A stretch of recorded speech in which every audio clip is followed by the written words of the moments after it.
Pronouns are inherently homophobic and anti-gay because they perpetuate negative stereotypes.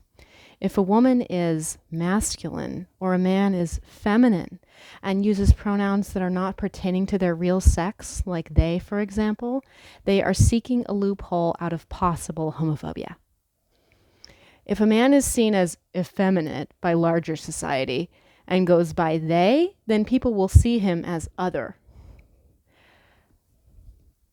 You know, they won't be like, oh, he's a normal guy, he's just effeminate. They'll be like, oh, he's a they. That's why he's effeminate. How is that not homophobic?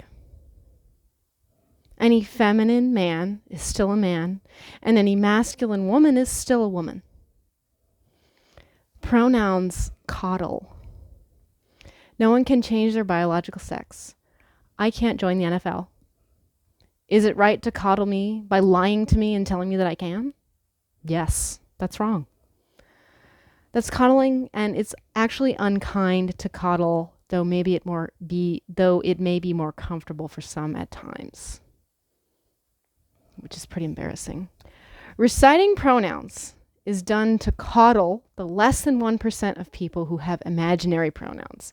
Everyone is, in fact, either male or female. Bringing people back to reality by reminding them that they are a man or they are a woman is the kind thing to do. It's coddling to go along with their imaginary pronouns. Okay? I have asked this question to a number of men because so many men are so fucking liberal. So let's say we have a man's resume, okay? And it says all his recent work, what he's studied, what kind of jobs he does. Well, he has done frequently, right?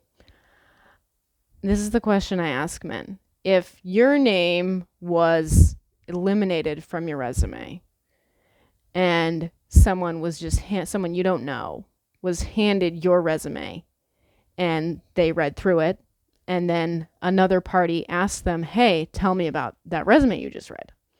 And this random person said, oh, it looks like she knows a lot about this. It looks like she could be hired for this job. It looks like she could be hired for that job. My question is, are you mad if this third-party person you don't know misgendered you because your name was not on your resume? And their answer is always no. I wouldn't care about that. That wouldn't bother me. People who care about pronouns, that would bother them because they're sexist. And pronouns are used to promote sexism.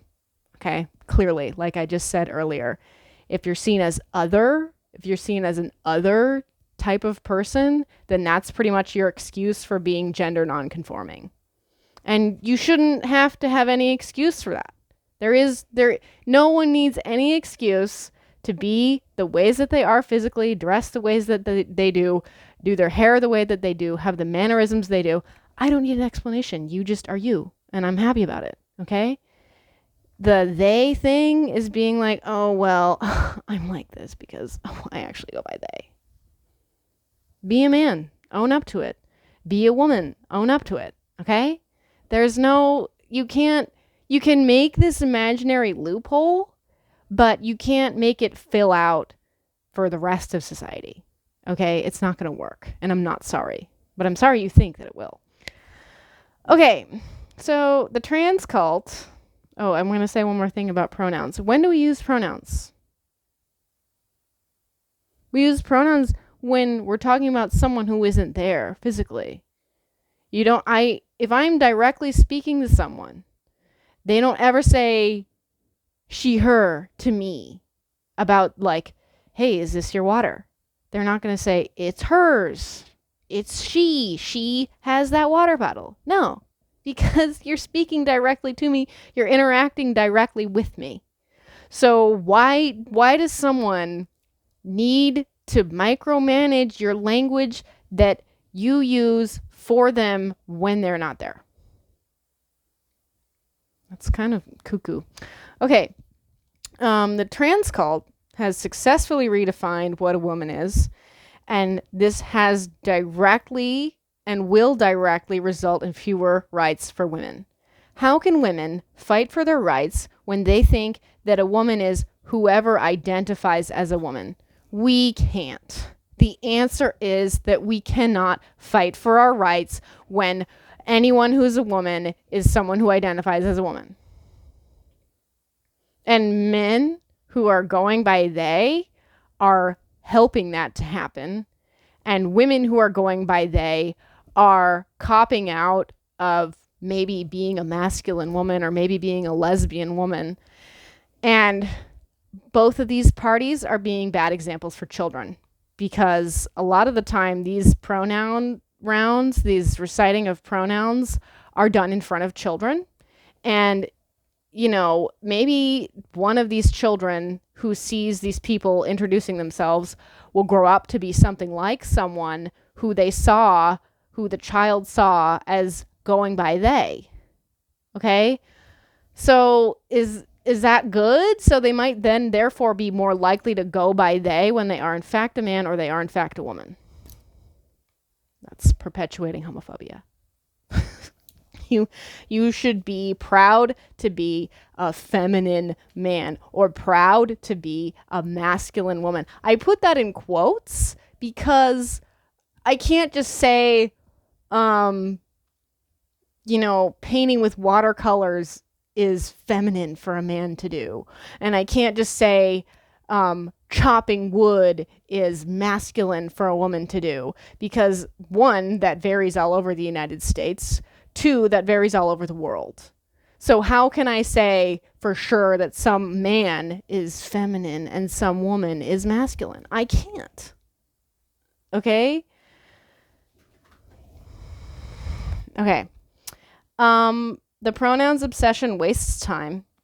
It promotes homophobia by popularizing gender nonconforming people to other themselves by using pronouns not true to their real sexes, and they influence children to do the same. We will not eliminate sexism by creating imaginary gender pronouns. We will eliminate sexism by being faithful to reality and using our true to sex pronouns and demanding respect for them. I just want to show y'all this. This is a program I've had for way too fucking long, but I always meant to make a video about it, and here I finally am. This is a church program. Okay? I have circled every time a masculine word is used. Male, men, man, his, he. Okay? Church frequently is dick worship. If you're referring to an all-powerful being, an all-powerful God, are you really going to look me in the eye and tell me such an all-powerful God has a penis? Because if you are, I think that's kind of fucking ignorant and stupid sounding and ridiculous sounding. In Arabic, there are pronouns specific to God. They're not male and they're not female. They are only for God. I think that's pretty smart, and I wish that English was like that. But what I've noticed in a lot of Christian circles is that they've gone from dick worship to gender worship.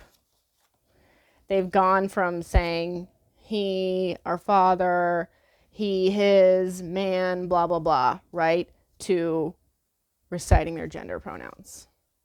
Which shouldn't really be surprising because it's merely just shifting the worship that you have.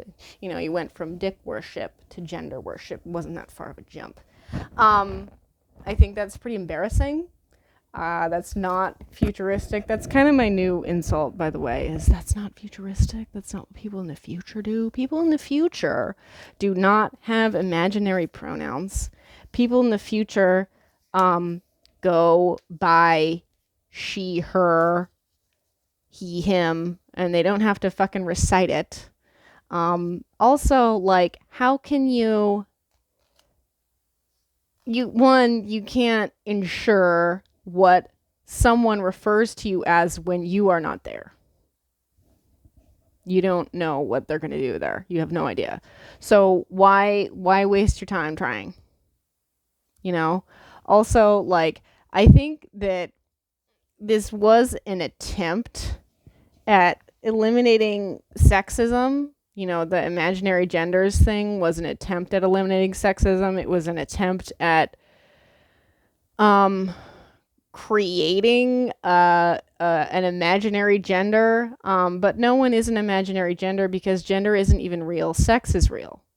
Everyone on the planet is either male or female. Most people are female, though. I'm just going to put that out there. It's 52% of the population. It's not 50-50.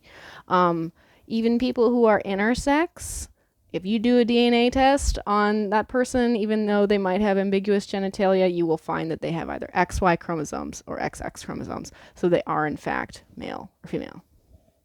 Okay? I am really sick of hearing pronouns rounds. I am really sick of people thinking that it's trivial when it doesn't matter. When, I mean, like, look where religion got us with dick worship. Look where religion still gets us with dick worship. I'm really sick of it. And I personally would much rather like to see women unapologetically being themselves, whether other people might sexistly refer to them as masculine. Okay, being assertive is not masculine. Being excited about feminism, being excited about fashion. What was I even going to say? Being excited about sewing, okay, is not feminine. Anyone can be excited about sewing. Anyone can be excited about whatever the fuck they want to be excited about, but everyone should be true to their biological sex, okay? In that, they should just be okay with being referred to as she, her, or he, him. What kind of person loses their shit when some random person they don't know misgenders them for having read their resume with their name blocked out? Someone who's like not mentally okay. Let's remember that. I don't want to hear pronouns anymore. I don't want to see pronouns on people's stupid bios. I think that's really fucking embarrassing. I have 20/20 vision with my glasses on, baby. And I can see if you're a man or a woman. And I don't need you to assert yourself in my life when you're not there. Okay? That is creepy and weird. And we need to stop doing that. Thanks. Bye.